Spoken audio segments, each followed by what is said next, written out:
In this GoPro tips and tricks video, we're going to be building a DIY floaty for the back of our GoPro camera. This is a really simple thing to build and only requires two things. One is a keychain floaty, so that's what I've got right here. It was given away as a promotional item at a boat show, so you guys can get these for free or really, really cheap. And then some VHB adhesive tape to hold it to the back of our camera. We'll start by flipping the camera over and figuring out whereabouts we want to place our floaty. In my case, it works very well edge to edge on the camera like this, but if your floaty is larger, you may have to cut it down a little bit so it fits nicely on the back of the camera.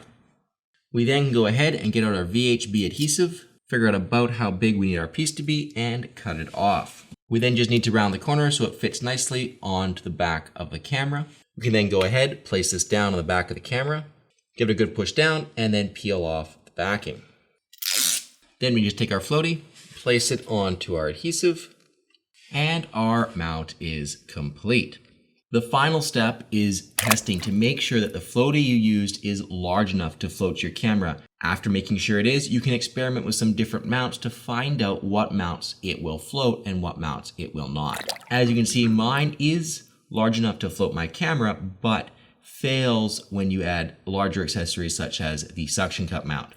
If you guys want to see how you can make the suction cup mount its own floaty, check out the link down in the video description where I show a very cool way to add a floaty directly to the suction cup mount. I want to stress, guys, the point that you need to test to make sure that the floaty you used will float your camera. Do this in a controlled environment, test it in the sink or something like that, but just make sure you test it, because there'd be nothing worse than going out and using it thinking that you've added the protection you need so you're not going to lose your camera and then having it fall off and sink. This was another DIY GoPro tips and tricks video.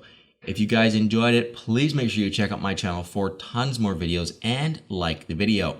If you have any questions or comments about the video, leave them down below and I will be sure to read them and respond to as many of them as I can. Until next time, thank you very much for watching.